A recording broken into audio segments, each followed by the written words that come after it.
Assalamualaikum warahmatullahi wabarakatuh. Minggu lalu ya, saya dapat paparan ini tuh, alhamdulillah waktu acara kick off meeting, acara Turbinwas gitu.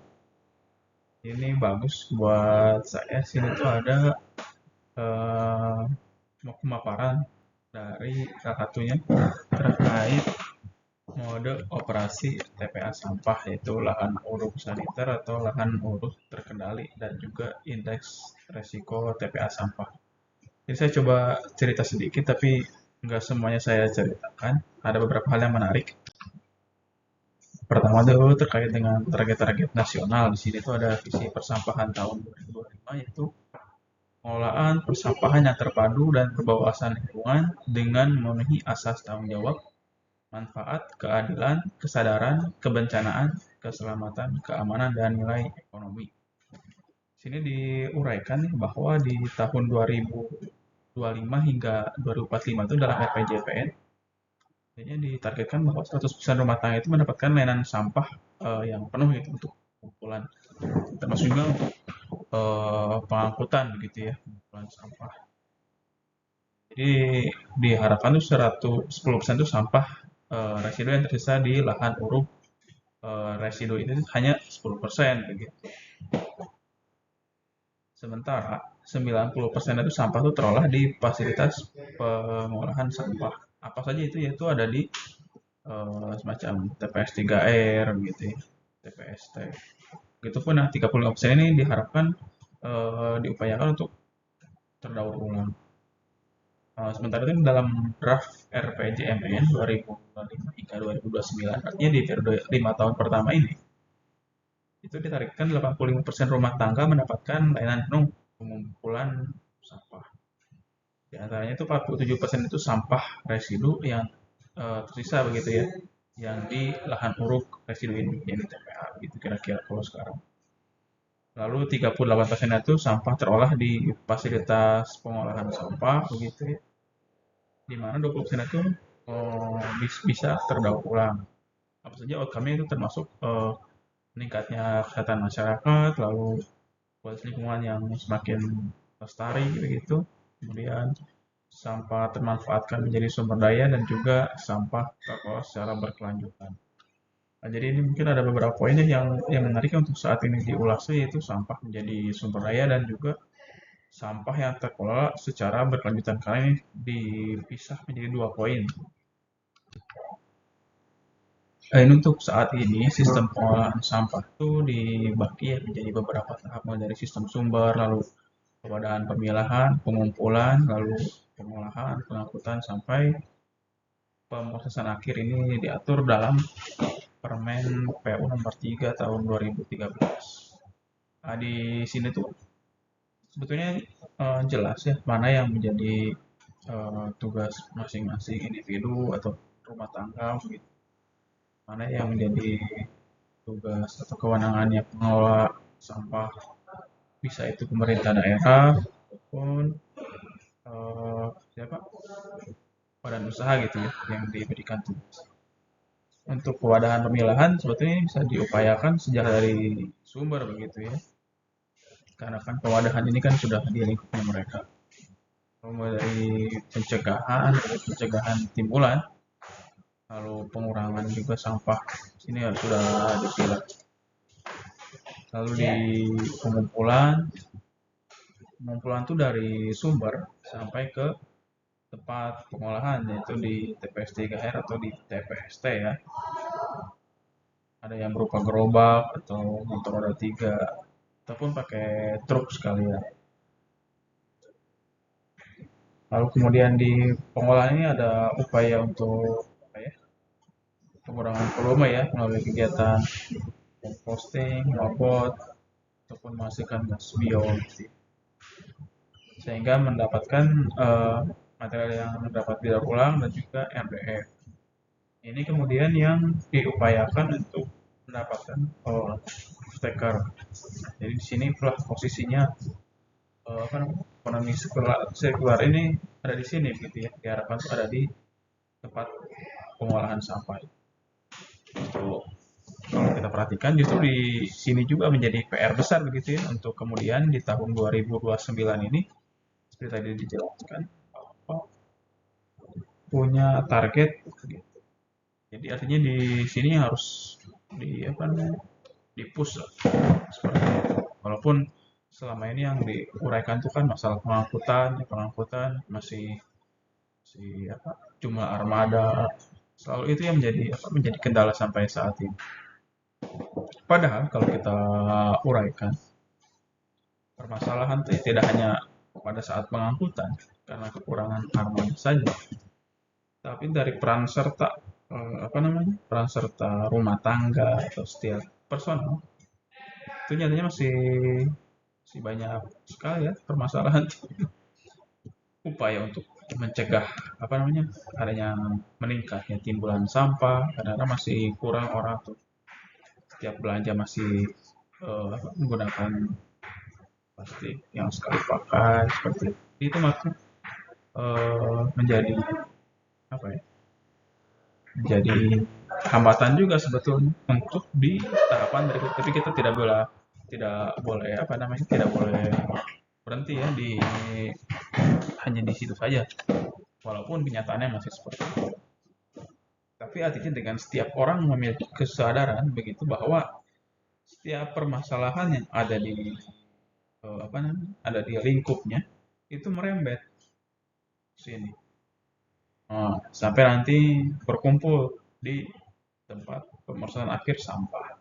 Itulah yang terjadi saat ini karena setiap orang tidak bisa melakukan pemadahan atau pemilahan bahkan untuk mencegah adanya sampah pun masih sulit begitu apalagi untuk melakukan pemilahan oleh karena itu isu untuk pengelolaan ini tuh harus sampai menyentuh setiap orang begitu. Lalu di sistem pengumpulan ya untuk saat ini mungkin beberapa armada mungkin sudah ya ada yang pakai gerobak dorong mungkin ada yang pakai bak roda 3 begitu ya motor roda 3. Alhamdulillah sudah ada ini sudah. Tapi beberapa titik memang tidak bisa dijangkau oleh motor roda 3 begitu ya jadi sehingga memaksa untuk tetap menggunakan gerobak dan tarik gitu ya. Tapi ini perlu dipertimbangkan ulang gitu ya terkait dengan eh, produktivitasnya gitu ya dengan kapasitas segitu apa tidak eh, apa namanya apa tidak menyulitkan orang begitu ya untuk melakukan pengumpulan sampah karena kan kadang ditarik manusia kan berat berat berat banget gitu ya namanya gerobak isi sampah. Jadi mungkin beberapa lokasi yang memang setidaknya bisa diakses oleh motor roda 3 mungkin perlu dipertimbangkan begitu ya untuk menggunakan motor roda 3 sehingga bisa lebih produktif gitu ya untuk melakukan pengumpulan sampah baik dari jumlah volumenya ataupun dari retasinya begitu. Jadi artinya upaya-upayanya harus menyentuh ke sana ya jangan jadi artinya upayanya harus sampai kita ada upaya untuk memanusiakan manusiakan manusia begitu ya.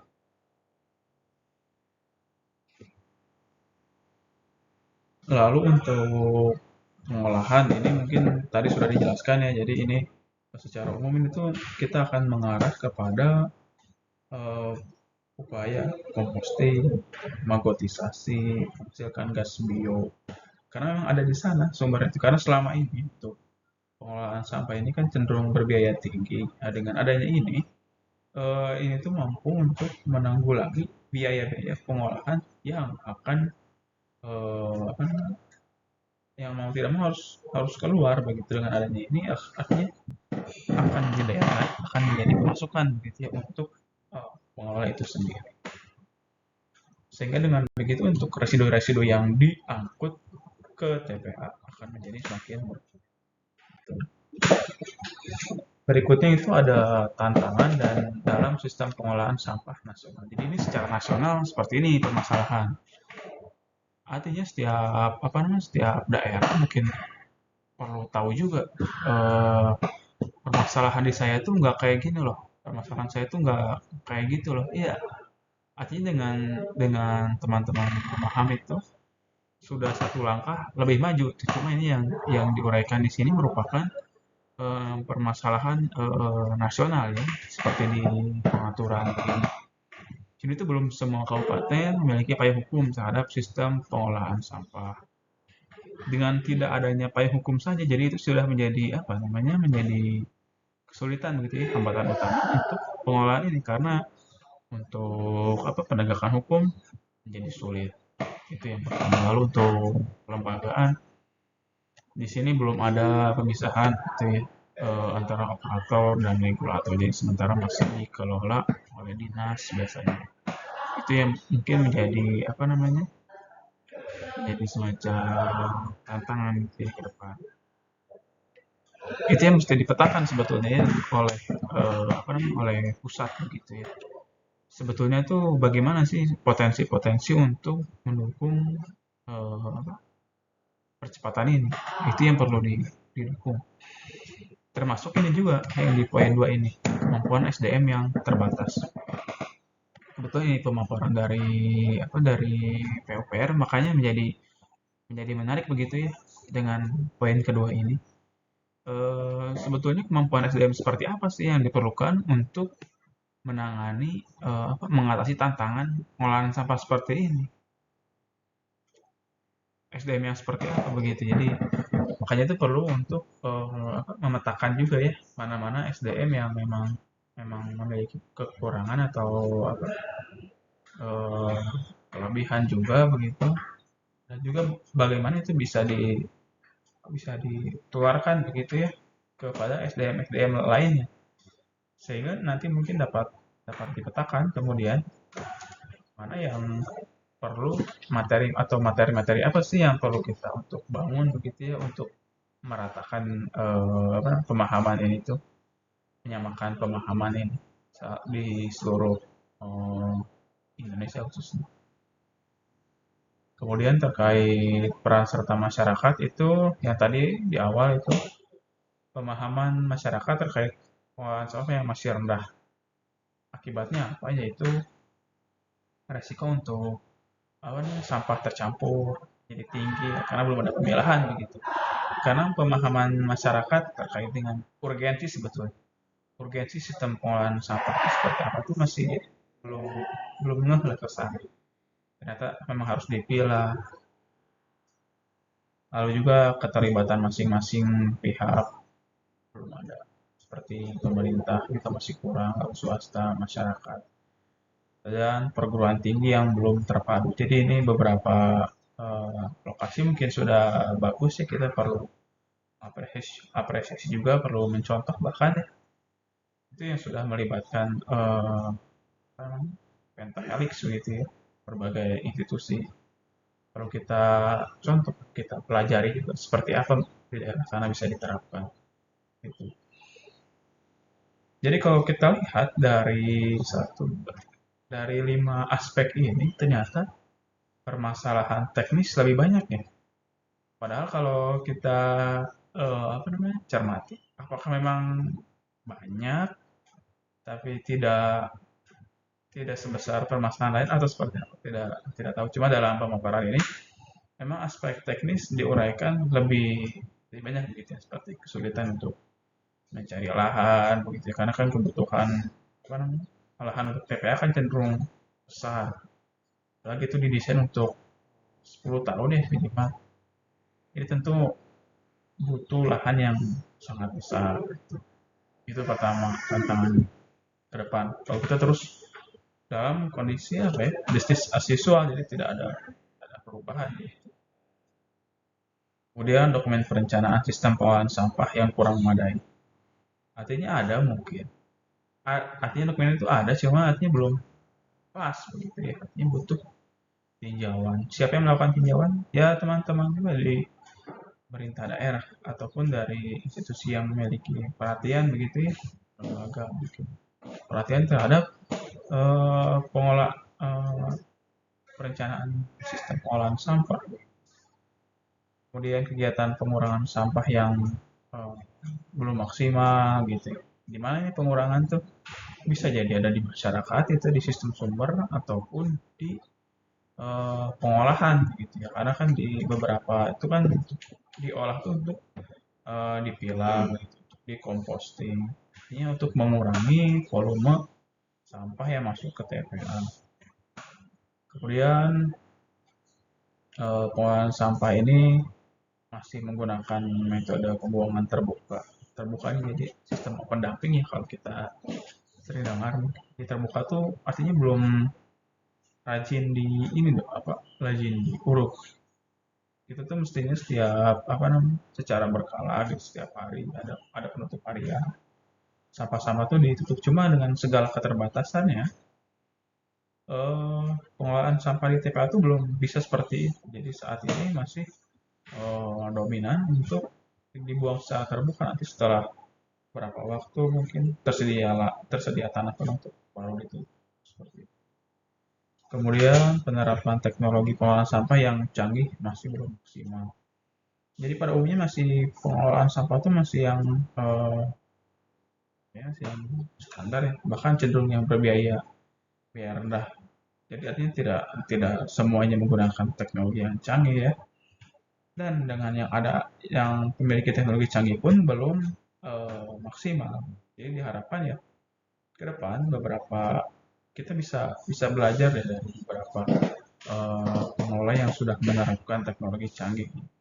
Bagaimana sih supaya supaya lebih maksimal, lebih optimal mendapatkan apa namanya, suatu produk mungkin itu. Kita jadi artinya harus terus apa namanya, terus belajar begitu ya. Kemudian juga dari off-taker sampah terolah belum terpetakan. Ini juga masih PR.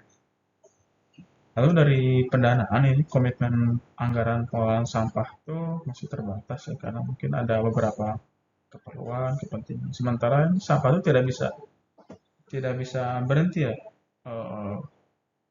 pengelolaan sampah tiap hari dihasilkan. Jadi tidak tidak mungkin kita ada apa, libur gitu ya untuk mengelola sampah, untuk mengangkut sampah.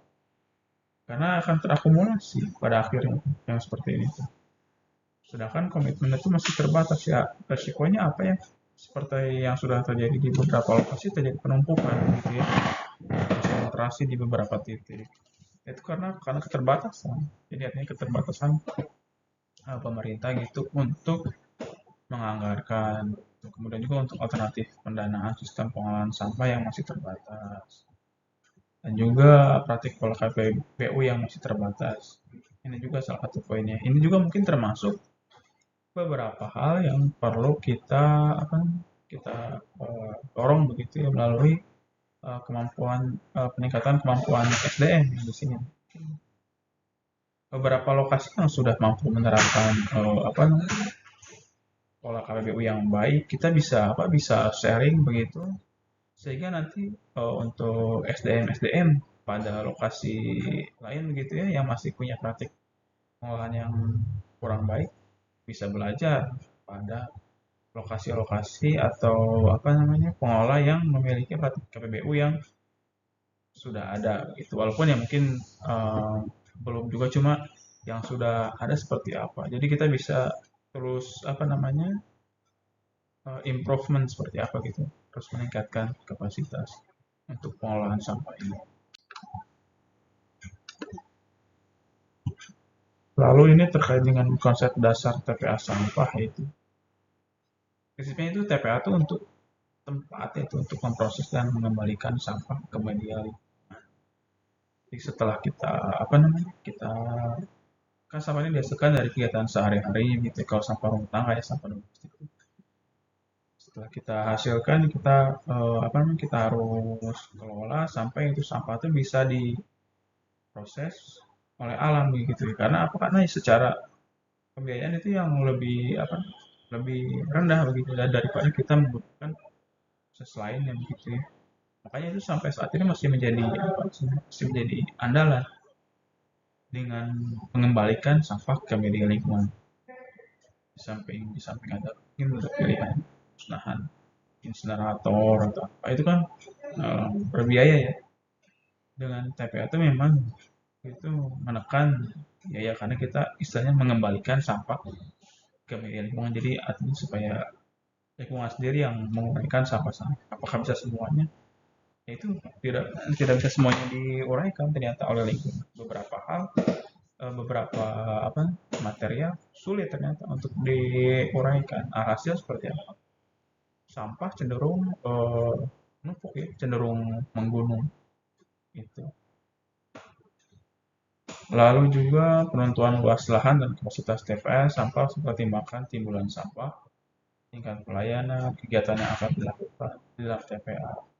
Yang rumput teknis TPA sampah pada sedikit 10 tahun. Nah ini yang bikin keperluan, yang membuat keperluan lahan TPA ini jadi besar karena apa? Karena TPA ini perlu dirancang untuk masa layanan atau masa pakai itu selama 10 tahun. Dengan sistem TPA ini cenderung menuntut untuk menahan lahan yang besar. Itu merupakan konsekuensi dari kita menggunakan teknologi ini ya, teknologi tempat pemrosesan akhir sampah. Gitu. Di balik masih ada teknologi lain. Berikut ini ada sarana dan prasarana TPA sampah, yaitu ada fasilitas dasar, lalu ada fasilitas perlindungan operasional, dan juga penunjang.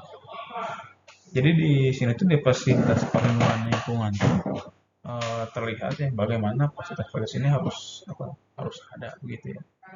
Termasuk di sana ada lapisan kedap air, geomembran, gitu ya.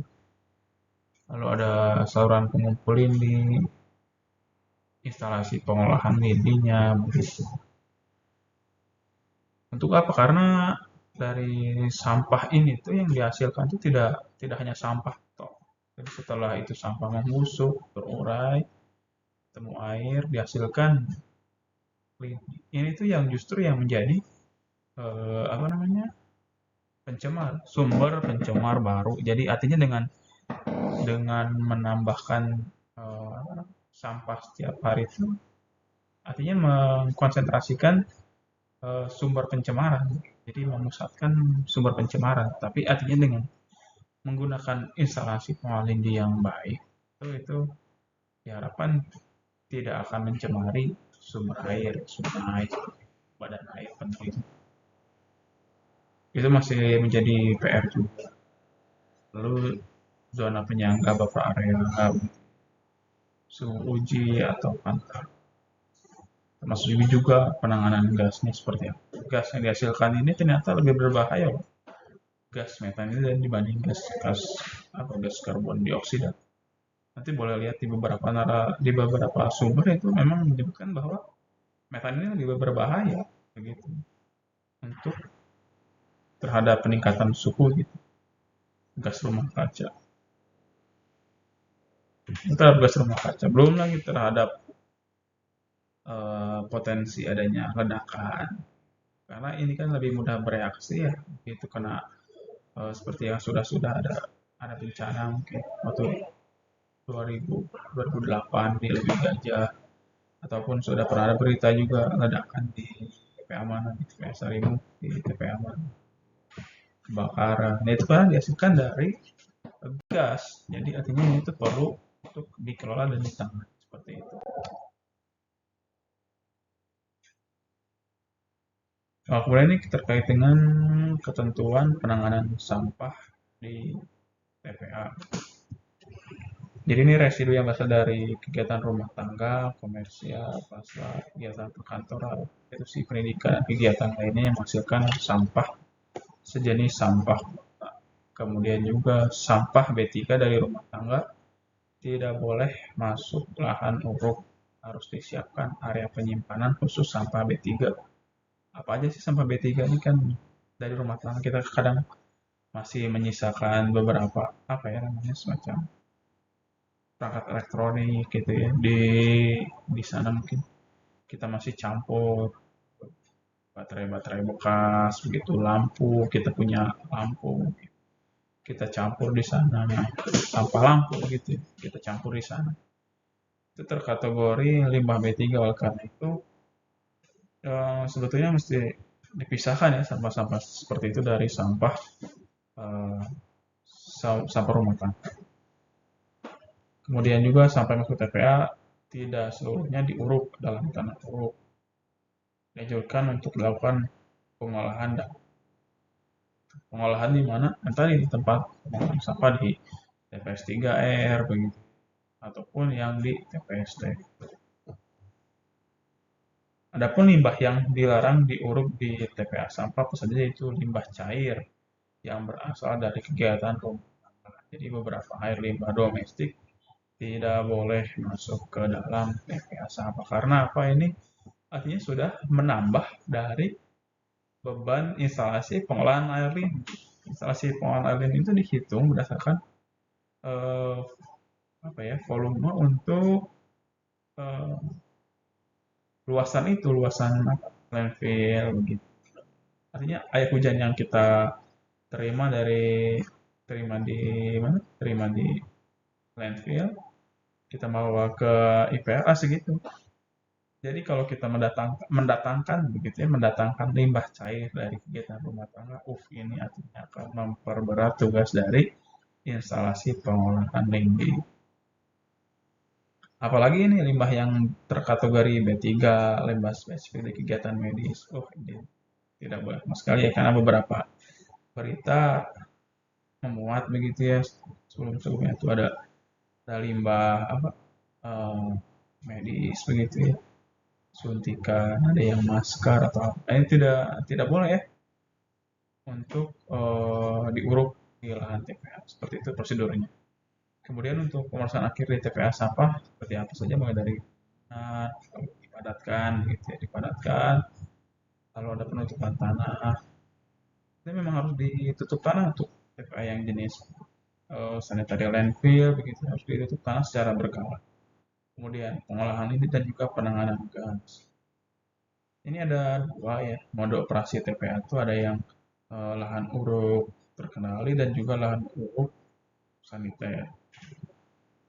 Yang pertama apa? Yaitu yang terkendali itu sampah ditimbun, kemudian dipadatkan, ditutup dengan tanah secara periodik, dan juga ada pengendalian minimal. Kemudian untuk saniter ini, sampah ditimbun secara sistematis dengan perlengkapan lengkap begitu ya. Ada sistem pengolahan lindi, gas, dan pemantauan. Ini yang biasa kita desain kita pakai untuk pengolahan sampah di TPA ya, pemeriksaan akhir sampah di TPA itu menggunakan saniter. Ini beberapa ilustrasi ya begitu, ilustrasi untuk potongan sel di landfill. Jadi seperti ini kondisinya. Bagaimana kita ini mau menggambarkan bagaimana sebetulnya TPA ini dibuat untuk melindungi lingkungan begitu ya. Bagaimana ada groundwater itu air tanah, bagaimana ada drainase lindi kita buat, saluran licin, pipa gas supaya demi keamanan dan keselamatan dibuat. Jadi kita buat tuh memang karena memang ada konsen ke sana begitu. Nah, ini beberapa lebih detail ya, bagaimana lapisan-lapisan di landfill ini seperti apa. Sampai nanti ada geotekstil ini tadi yang saya sebutkan gitu ya. Nanti ada ada pipa begitu. Ini yang kebetulan yang menggunakan tanah liat ya. Jadi ada juga yang desain tuh kan tidak tersedia tanah liat di lokasinya, jadi langsung menggunakan geotekstil. Jadi ini pipa tuh ditaruh di atasnya geotekstil begitu, dengan kedalaman yang diatur begitu.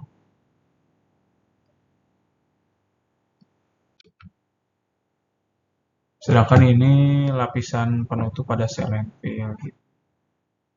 Itu dianjurkan itu menggunakan tanah untuk mencegah sampah berserakan. Jadi memang mesti ditutup secara berkala begitu. Sampah berserakan, berterbangan, jadi pakan hewan begitu ya, timbulnya bau. Itu semua itu terjadi sebetulnya karena tidak ditutup secara berkala menggunakan tanah, begitu tanah penutup.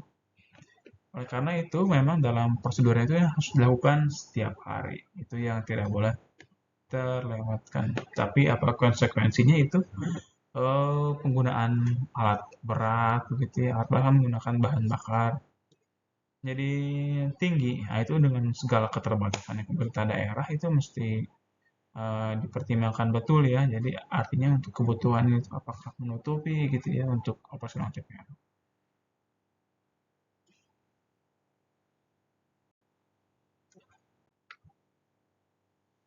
Nah, ini untuk lapisan penutup TPNU dibuat demikian ya. Kita buat apa? Slope.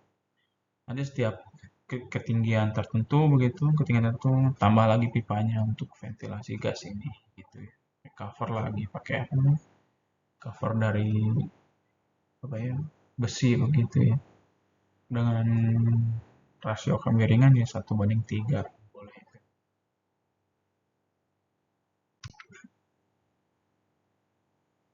Kemudian untuk pengolahan gas juga dipasang bertahap ya seperti tadi dijelaskan itu. Pada setiap lapisan sampah dapat dihubungkan dengan pipa pengumpul air lindi. Jadi pada bagian apanya? Pada bagian mendatarnya menggunakan ini kan pipa lindinya kan. Nanti di beberapa titik ada pipa gas gitu. Ini bak untuk nanti ada pipa gas. Jadi sampah setinggi ini misalnya sampah sudah setinggi ini, kita sambung lagi pipanya. Tambah lagi tanahnya udah segini.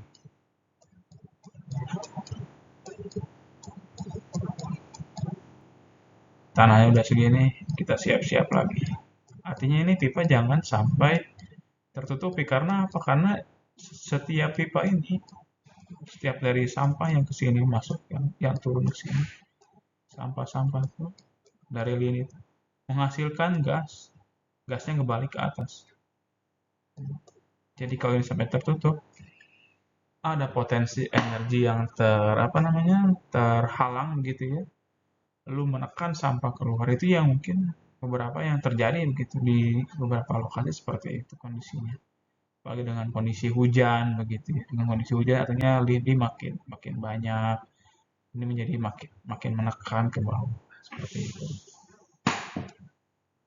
Oleh karena itu perlu perhatikan juga untuk penggunaan apa namanya dalam desain pipa gas ini tuh itu menggunakan pipa gas dengan casing PVC atau PE bisa digunakan diameter 100 150 juga nanti di apa namanya eh, diisi kerikil gitu ya nanti bisa diatur juga jarak antar ventilasi di jarak 25 hingga 50. Ini tuh biasa pipa tuh lagi dibungkus lagi menggunakan um, apa ya drum besi begitu. Nah, drum besi gitu. Nanti diisi kerikil, kerikil, kerikil. Supaya apa? Supaya pipa ini tuh tetap kokoh, tidak goyah, tidak begitu dipadatkan oleh alat berat gitu ya, terhimpit, jadi rusak. Itu yang diharapkan itu tidak seperti itu. Oleh karena itu perlu untuk dijaga menggunakan casing. Kita sebut casing ini.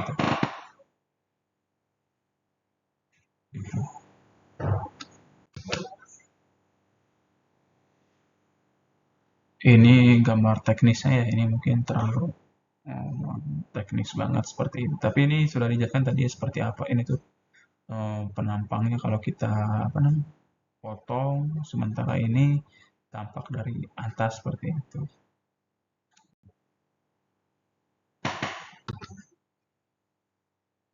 Ini pipa untuk penyalur lidi. Penyalur lidi nanti kan kita buat apa namanya semacam sirip ikan ya. Jadi kalau ini ibaratnya kepala ikan, ini tuh bersirip. Gini. Ya, ini.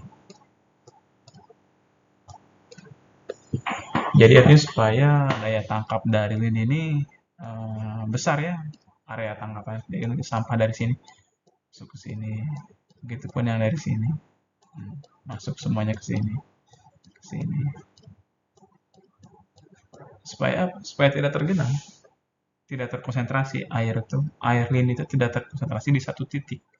Itu yang menjadi stuck, menjadi apa namanya, menggenang penuh air sampah itu seperti itu. Tapi dengan kita membuat seperti ini, pengumpul model sirip ini mampu menyalurkan dengan lebih baik. Gitu. Nanti kemudian setelah dari sini akan masuk ke instalasi pengolahan lindi ya. Bila perlu ditambahkan dengan pengolahan kimia dan land treatment. Tentu ininya kalau yang pengolahan kimia mungkin agak sulit ya karena tentu menjadi sangat apa ya berbiaya begitu. Maka itu di beberapa eh, lokasi juga masih menggunakan pengolahan secara biologis ya menggunakan kolam-kolam stabilisasi begitu. Nah, dari kolam apa namanya anaerob terus fakultatif maturasi ya sampai ke wetland itu wetland. Nanti kita lihat di wetland itu seperti apa sih hasil yang di akhir itu apakah sesuai dengan yang diharapkan atau seperti apa. Dan di sana pun bisa diambil, bisa diuji. Nanti hasilnya seperti apa, apakah memenuhi eh, baku mutu yang disyaratkan atau belum. Jadi artinya untuk efisiensi ini, efisiensi penyisihan apa namanya lindi ini kita bisa pantau terus dari setiap kolam. Termasuk nanti yang pas di akhir, pas di wetland kita harus ukur secara berkala. Nah ini yang tadi disebutkan bahwa unit pengolahan lindi ini, instalasi pengolahan lindi ini dihasilkan dari tempat pembuangan sampah pada bak pengumpul lindi. Kemudian diproses ya menggunakan metode biologi, fisik, kimia, teknologi membran. Artinya makin kesini itu makin berbiaya. Begitu. Jadi dengan selalu diprioritaskan menggunakan pengolahan biologi begitu. Padahal ya mungkin di beberapa lokasi kalau kita perhatikan sih sampah apa namanya komposisi sampah itu kan mungkin lain ya. Tapi selama ini sih masih lebih tinggi kandungan apa namanya sampah organiknya. Jadi otomatis ini selalu menyasar menggunakan pengolahan biologi meskipun tidak menutup kemungkinan kita menggunakan pengolahan kimia gitu ya. Penggunaan apa namanya bahan-bahan kimia. Kemudian memastikan efluent air lindi yang diolah memenuhi baku mutu yang ditetapkan serta disesuaikan dengan kriteria badan air penerima. Kriteria seperti apa? Ini setiap badan air itu, setiap sungai punya kelasnya tersendiri, punya baku mutu tersendiri. Oleh karena itu perlu dipantau dan juga diperhatikannya gimana, apakah ini itu memenuhi atau tidak, gitu ya. Kelas 1 seperti apa, kelas 2 apakah masuk kelas 2, apakah kelas 1 atau seperti apa, begitu. Kemudian resirkulasi lini ini sangat dianjurkan untuk mempercepat proses stabilisasi urungan sampah. Itu yang menjadi apa namanya menjadi PR ya untuk saat ini ya. Dan juga menjadi uh, urgensi mungkin saat ini salah satu hal yang bisa dilakukan itu dengan melakukan resirkulasi lindi. Walaupun ya mungkin agak sulit ya karena mungkin di beberapa TPA level sampahnya sudah sampai ada di level misalnya ada di 14 meter 14 meter itu dari posisi apa namanya top dinding apa dinding sel. Jadi artinya mungkin ada beberapa lokasi IPL yang sudah di bawah, artinya perlu menggunakan pompa yang dayanya lebih besar begitu, lebih dari 14 meter. Itu PR sendiri untuk melakukan resirkulasi. Tapi tetap diamanatkan begitu ya. Untuk apa? Untuk mempercepat proses stabilisasi urungan sampah itu. Kemudian metode pengolahan lindi yang dapat dilakukan itu bisa juga lumpur aktif, gitu, pengolahan kimia, koagulasi, flokulasi, media membran. Tapi tentu yang seperti ini tuh belum menjadi pilihan untuk saat ini karena apa? Karena berbiaya besar. Karena itu masih cenderung menggunakan pengolahan secara biologis menggunakan bak-bak stabilisasi karena itu menggunakan apa namanya bakteri-bakteri yang ada di dalam sampah. Gitu ya. Namun apa konsekuensinya? Itu cenderung lambat prosesnya. Apalagi kita mencampurkan limbah B3 di sana, ya limbah-limbah B3 itu kan akan mematikan bakteri yang sudah stabil Makanya itu agak sulit kalau kita masih terus mencampurkan sampah, apalagi sampah-sampah B3 begitu ya, dalam sampah rumah tangga. Itu. Ini bila menggunakan pengolahan biologis sebelum dilakukan proses pengolahan lindi, perlu dilakukan penyemaian bakteri pengurai, seeding, dan aklimatisasi terlebih dahulu. Itulah prosedur. Kemudian juga wajib memperhatikan kedalaman bak atau kolam pengolahan lindi dari endapan agar kedalaman efektif kolam tetap terjaga. Ya, karena saat ini masih menggunakan kolam-kolam stabilisasi begitu ya, seperti anaerob. Anaerob itu kondisinya ada di misalnya di kedalaman 4 meter. Andai kata itu sudah terbentuk apa namanya terbentuk endapan, berarti kan kedalaman kolam itu semakin semakin berkurang tuh. Jadi artinya yang tadinya anaerob mulai mulai hilang jadi fakultatif. Makin dangkal lagi, makin terjangkau oleh oksigen. Jadi sudah hampir tidak berfungsi tuh kolam anaerob. Manakala sudah makin tinggi si endapannya. Oleh karena itu di kolam-kolam anaerob ini mesti diperhatikan ya, bagaimana endapan yang terbentuk, apakah sudah apa namanya mengurangi ketinggian secara efektif begitu ya, mengurangi tinggi efektifnya seperti apa. Gimana cara? Ya kita pompa, kita keluarin itu pompa pakai pompa, kita keluarin lumpur pakai pompa lumpur gitu. Kemudian dalam hal kualitas effluent lindi belum memenuhi syarat baku mutu, maka diperlukan dilakukan untuk resirkulasi lindi untuk memperpanjang waktu retensi lindi sampai dengan kualitas effluent lindi yang memenuhi syarat. Nah, itulah secara normatif memang harus seperti itu, tapi artinya kita harus terus berbenah ya dengan memperhatikan desain instalasi pengolahan lindi yang kita buat. Apakah memang masih apa ya efektif begitu ya menggunakan seperti itu, atau kita justru perlu menggunakan apa namanya eh, unit tambahan begitu ya, khususnya untuk pembangunan instalasi pengolahan di ke depan gitu ya.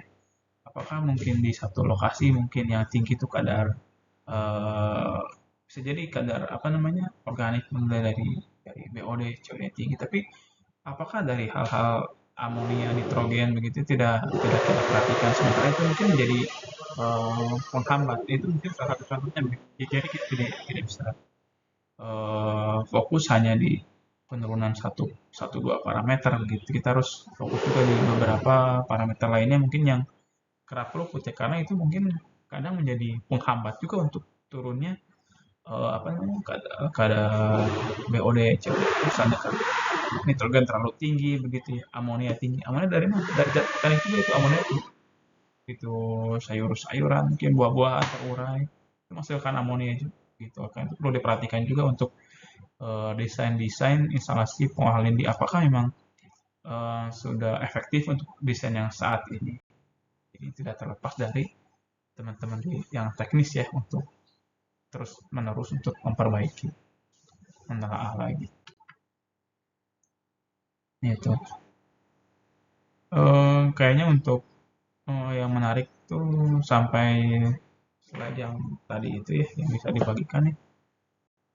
Terima kasih kesempatannya. Sampai ketemu lagi. Assalamualaikum warahmatullahi wabarakatuh.